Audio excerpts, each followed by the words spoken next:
Welcome to the eBusiness Playbook podcast, proudly sponsored by Academy Global, where we help you go from theory to reality, empowering you to elevate your e-business.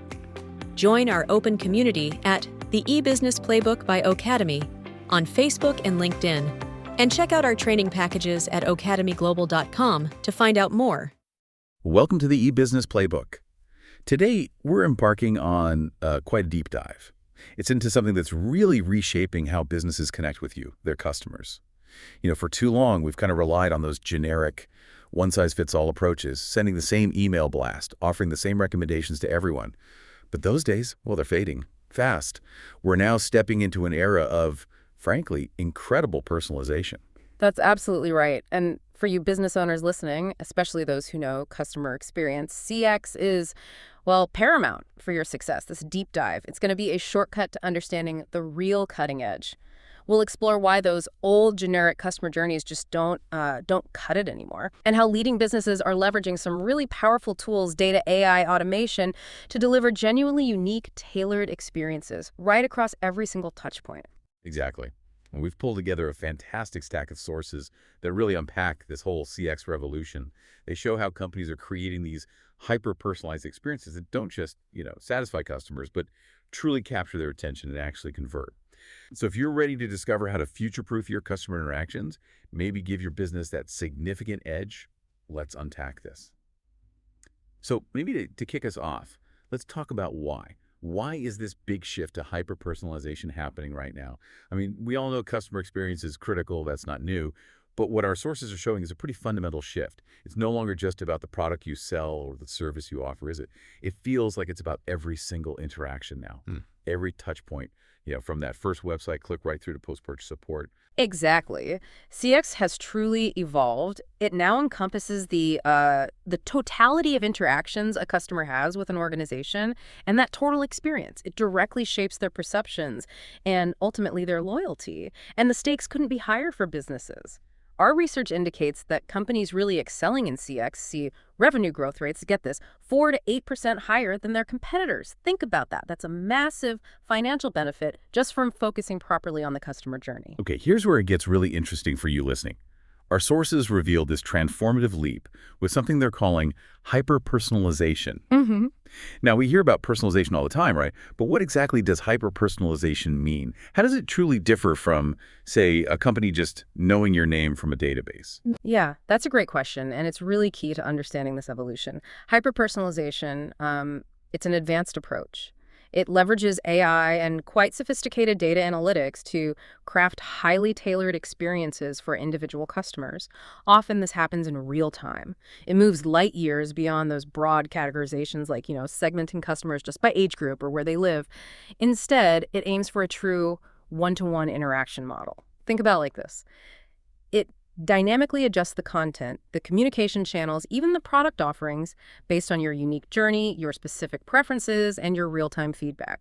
Spotify is a prime example we all know. They don't just recommend some music, they curate playlists like Discover Weekly just for you, based entirely on your listening habits, maybe even your mood. And the cost of getting this wrong, it sounds like there's pretty significant risk if businesses don't adapt or maybe adapt badly. Oh, absolutely. The research is quite sobering, actually. It shows 66% of consumers will abandon a brand after just one negative experience. One. That's a stark reality check, isn't it? It means every single interaction counts. And if your personalization efforts miss the mark, or worse, feel creepy or intrusive, the consequences are immediate and costly. This really underscores why a customer-centric mindset has to be integrated across all levels of an organization. It can't just be siloed within, a dedicated CX team somewhere. Okay, so if hyper-personalization is clearly the way forward, what are the core ingredients, the key concepts that actually make it work? What does a business really need to put in place to make this truly effective, rather than just, another buzzword they throw around? Right. If we connect this to the bigger picture for you as business owners, there are a few crucial pillars. First, there's data and insights. Now, data isn't just a buzzword. It's really the raw material for understanding customer behavior. But for many businesses, it's like having a mountain of gold ore without the refinery. The deep dive here is about processing that ore into actionable insights, not just piling it up. You need to know where to find reliable data, understand its potential for truly targeted campaigns, and critically, you have to consolidate disparate data sources. Data from your website, your app, sales, support, bring it all into one accessible place. Then there's the mechanism of hyper-personalization itself. This operates at a really granular level, treating each client as truly unique. And this isn't just about personalizing product recommendations. It's about customizing the timing of a message, the communication medium, should it be email, SMS, and in-app notification, and even the layout and tone of those messages. It's about dynamic, real-time adjustments to align your strategies with individual customer preferences as they evolve. Third, and this is so critical, is the human and emotional connection. Despite all the amazing tech we're talking about, creating these genuine connections is integral. Technology should enable deeper human connection, not replace it entirely. It allows brands to truly differentiate themselves, reflecting customers' identities, maybe even their values and beliefs. Fourth, you have to consider the role of people. Technology and processes, vital, no doubt. But your people, your employees, they are the most vital element in actually delivering a great experience. Undertrained or, frankly, overworked employees can significantly torpedo customer interactions, turning what should be a seamless digital experience into a frustrating human one. So, robust training and solid support systems for your staff are absolutely critical. And finally, consistent marketing operations. Okay, this might sound less exciting than AI, but having structured, repeatable processes is key. It helps establish best practices, it minimizes risks, and it optimizes workflows to deliver that consistent, meaningful CX time after time after time. It's sort of the engine that keeps the whole personalized machine running smoothly. This sounds fantastic in theory. I mean, a truly tailored journey for every single customer. Amazing. But how do businesses actually implement this? What are the practical strategies involved in building this hyper-personalized experience, especially for those of us, who aren't necessarily tech giants with unlimited resources? That's the key question, isn't it? Implementing this truly requires a strategic, probably phased approach. The foundation is integrating customer touchpoints. This means unifying data from all your customer interaction points. Website visits, mobile app usage, social media chats, customer service calls, even in-store purchases if you have a physical presence. All of it. Think of it like building a single, comprehensive customer profile, a 360-degree view. There are tools emerging now that can help pull all this together. Having that full picture boosts loyalty and retention simply because you're seeing the entire story of every engagement, not just bits and pieces. Then you absolutely need to be leveraging key technologies. And we're not necessarily talking about obscure bleeding edge tech here, but reliable, scalable tools. You'll need robust systems to first store and manage all that customer data. Things like scalable cloud-based data platforms, think Amazon Web Services, AWS, or Microsoft Azure. And then to make that data smart, you'll use specialized tools built with what are called machine learning frameworks. These essentially teach computers to learn from patterns in your data, so they can predict what a customer might want next, often, like we said, in real time. A really critical component here is the decision engine. You can think of it like a lightning-fast AI-powered brain. It takes all that data, processes it in an instant, and then decides the very best, most personalized next action or recommendation for that specific customer right then. Salesforce's Einstein AI is a good example of this kind of engine working within a CRM system. Now, when it comes to the actual implementation strategies, especially for larger organizations adopting these AI-powered systems, yeah, it's not always easy. Challenges often include integrating new tools with your existing, maybe older systems, and migrating all your historical data without causing major disruption. Our sources suggest taking a phased data migration strategy, prioritize your most valuable information first, and using specialized tools, like Talon, for instance, that can help streamline this complex process. And finally, there are some best practices for effective implementation. This includes rigorously maintaining data quality because, let's face it, poor data just leads to misguided, even annoying personalization attempts. Garbage in, garbage out, right? You also need to constantly test and optimize your efforts. A step-by-step, iterative approach allows for real-time adjustments. That's far more flexible and effective than these rigid, lengthy projects that don't account for how quickly customer behaviors can change. Ultimately, all of this leads to truly customer-centric operations. It's where prioritizing your clients in marketing, understanding every interaction, and genuinely valuing their feedback for continuous improvement just becomes second nature, part of your company's DNA. Okay, so we've talked about the why this is happening, and the how, the building blocks and strategies. Now for the payoff. For a business owner listening, why should they invest all this effort, time, and technology? What are the tangible benefits? What's the real ROI of doing hyper-personalization well? The benefits. They are significant, and they really do directly impact your bottom line. Firstly, you'll absolutely see enhanced customer satisfaction. When you provide genuinely personalized experiences, customers feel seen, they feel understood, they feel valued. This boosts satisfaction and, critically, it dramatically improves your customer retention rates. Our sources indicate that a remarkable 92% of marketers see a substantial positive impact on their conversion rates directly from personalization efforts. 92%. Secondly, you'll achieve increased engagement and conversions. Makes sense, right? Tailored messages that truly resonate with individual preferences just naturally lead to higher interaction rates. Hyper-personalized strategies have been shown to increase conversion rates dramatically. Some reports suggest increases of up to 60% compared to traditional generic methods. Just imagine the power of delivering the right offer at exactly the right time through the customer's preferred channel. It removes so much friction from the buying process. Third, this fosters improved customer loyalty. And this isn't just about making the next sale. It's about building deeper, more emotional connections with your customers. Studies show personalized communications can increase brand loyalty among even, say, millennials, a group sometimes seen as less loyal by as much as 28%. And that loyalty translates directly into more repeat purchases, higher average shopping cart values, and ultimately a much more resilient customer base for your business. And finally, there's powerful competitive differentiation and resource optimization. I mean, in today's crowded marketplace, offering truly unique, tailored experiences really sets you apart from the competition who might still be doing the generic thing. Plus, by using AI for things like content creation and highly targeted marketing efforts, you can significantly optimize your marketing spend. You focus your precious resources on high-intent individuals and drastically reduce wastage on broad, ineffective campaigns that just annoy people. It certainly sounds like a game changer, almost a no-brainer, you might say, for any business owner focused on growth. But, okay, as with any powerful strategy, there must be some bumps in the road. There always are, right? What are the biggest challenges businesses face when they actually try to implement hyper-personalization? You're absolutely right to ask that. And what's fascinating here is that while the benefits are potentially huge, the challenges require very careful navigation. Privacy concerns are probably paramount. As businesses collect more and more detailed personal data, the scrutiny over how it's used and protected just grows exponentially. Our sources highlight something interesting. 69% of consumers say they appreciate personalization, provided it's based on data they willingly shared. So transparency and clear ethical data practices aren't just nice to haves, they're absolutely essential for building and, crucially, maintaining customer trust. Lose that trust, and you've lost everything. Closely related, of course, are data security risks. The sheer volume of data needed for effective hyper-personalization inherently increases the attack surface, the likelihood of breaches.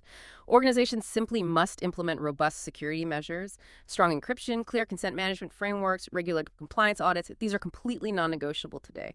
Then there are often significant technical integration challenges. Trying to align new AI tools with existing legacy systems, managing complex data integration from all those disparate sources we talked about, and ensuring your teams are adequately equipped and trained to actually use these new technologies effectively, while it can be incredibly complex, it's definitely not just about buying some fancy software. It's about making it all work together seamlessly within your existing ecosystem. Managing data quality is another persistent hurdle. We touched on this, but if your underlying data is poor, if it's inaccurate, incomplete, or just plain old, it will inevitably lead to misguided and ineffective personalization efforts. Sometimes it can even backfire spectacularly. You need accurate, relevant, up-to-date data and consistent processes for managing it throughout its entire life cycle. This brings us to the delicate act of balancing personalization with privacy. It's a real tightrope walk, and it's crucial to strike the right balance. Practices like data anonymization, stripping out personally identifiable information and aggregation, looking at trends in large groups, allow you to derive valuable insights while still protecting individual identities. And implementing something called privacy by design, which basically means embedding privacy protections into the very core of your systems from day one, rather than trying to bolt them on afterwards, is critical for building customer confidence and ensuring long-term compliance. And finally, don't underestimate organizational resistance. Adopting these new strategies often requires a pretty significant cultural shift within a company. Employees might be resistant to new tools, new processes, new ways of working. Change is hard. So educating stakeholders about the long-term benefits and actively involving them in the transition process can really help mitigate this resistance and foster that truly customer-centric mindset across the entire organization. These challenges are definitely real, but they also sound surmountable for businesses that are committed. It's always helpful, I find, to see how this plays out in the real world. Our sources were full of examples of companies doing hyper-personalization really well. Can you share a few that truly stand out and maybe show us what's possible? Absolutely. These case studies really bring the concepts to life and demonstrate the diverse applications of hyper-personalization across different industries. Let's start with Netflix. They're kind of the classic example, right? Because they've truly mastered personalized content recommendations. They meticulously track everything, your watch history, what you pause, what you rewatch, even how long you hovered over a title before clicking away. They use all this rich behavioral data to curate incredibly tailored recommendations. Their goal isn't just to suggest any show, but the perfect show for you right now to keep you engaged and minimize churn. Then there's Amazon. They utilize dynamic segmentation and predictive analytics in some pretty incredible ways. It goes way beyond just personalized product recommendations on their homepage. They send you targeted notifications about items you viewed previously, or even highly tailored abandoned cart recovery emails. I know I've bought things because of those. Many shoppers make purchases directly because of these relevant, timely prompts. They somehow make you feel like they know what you need, sometimes even before you realize it yourself. Maybe consider a more niche example like Hinge Health. They offer hyper-personalized therapy plans via their mobile app, specifically for people with musculoskeletal pain. The app adapts to user needs using real-time data from their exercises and feedback. It provides tailored regimens, messages from physical therapists. It's truly a bespoke health journey, dynamically adapting as the user progresses. And a great example from the financial sector is Mr. Cooper, the mortgage lender. They use hyper-personalized videos to guide customers towards achieving their financial goals. Now, these aren't generic explainer videos. They're custom-made for each customer, tailored specifically to their unique mortgage terms and their financial circumstances. Imagine receiving that. It makes customers feel incredibly valued and understood, transforming what's often a complex, impersonal process into something far more engaging and helpful. Those examples are incredibly compelling. They really paint a vivid picture of what's possible when this is done right. But okay, for a business owner listening, maybe one who's just starting down this path, how do you actually know if all this effort and investment in hyper-personalization is working? What metrics should they be tracking to prove the ROI and justify continuing? That's the million-dollar question, isn't it? Measuring success is absolutely crucial. You need clear, quantifiable indicators to justify the investment and guide future efforts. Key metrics for personalization definitely include conversion rates. We mentioned this earlier, but it bears repeating. Hyper-personalized campaigns can lead to increases of up to 60%. That's a huge direct impact on your sales funnel. Customer lifetime value, CLV. This is all about how much total revenue a customer generates over their entire relationship with your business. Some organizations report seeing a 30% rise in CLV directly attributed to effective personalization. That's long-term value. Customer satisfaction, CSAT, and net promoter score, NPS. These directly measure how happy your customers are and how likely they are to recommend you. Personalized experiences almost universally boost these crucial scores. Customer retention rate. We know keeping existing customers is often far cheaper than acquiring new ones. Personalization dramatically improves your ability to retain them, reducing churn, and average order value, AOV. Studies indicate increases of up to 42% in some cases when customers receive relevant personalized recommendations, leading them to buy more each time they shop.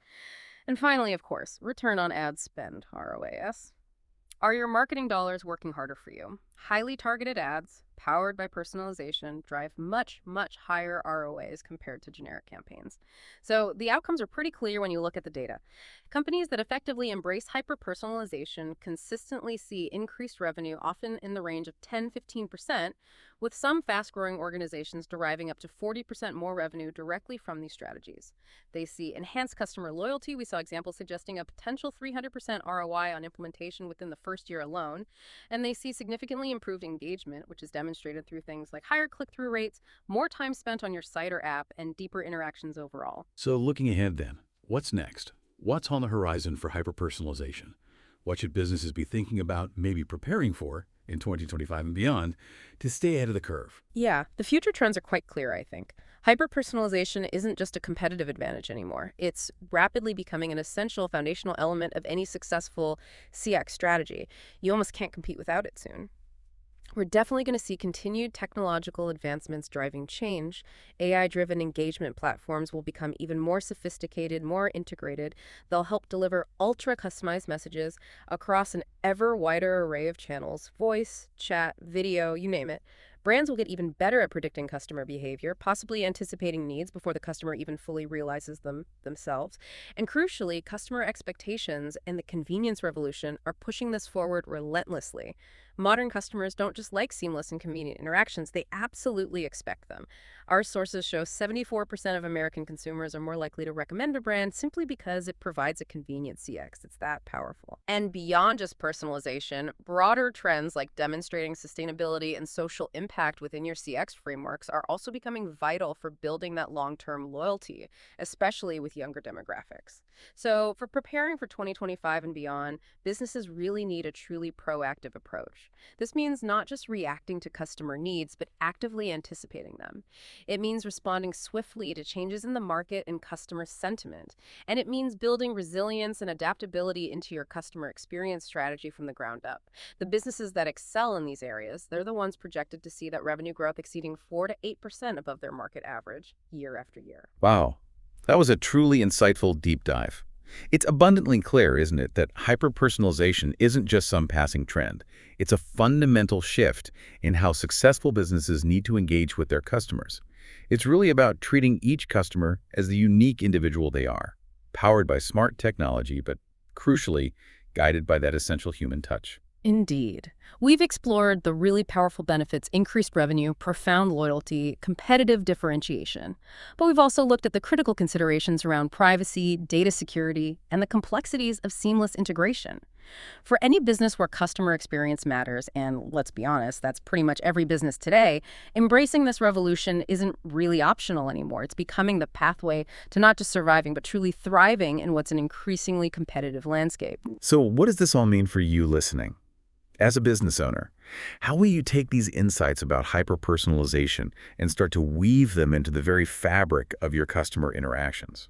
Maybe just think, what's one step, even a small one, you could take today to start moving away from those generic journeys towards truly tailored individual experiences? Perhaps the provocative thought to leave you mulling over is this. In an age of absolutely infinite choice and constant information overload, will your business ultimately be defined simply by what you sell? Or will it be defined by the unforgettable, truly personalized experience you consistently deliver? Lots to think about there. Thanks for joining us on this deep dive into the CX revolution. Until next time, keep learning, keep growing, and keep connecting with your customers in truly unique and impactful ways. For the complete PDF with all the insights from this episode, head over to academyglobal.com. There, you'll find the PDF, plus other valuable podcasts and resources to fuel your business growth and career success. Thanks for listening, and see you next time.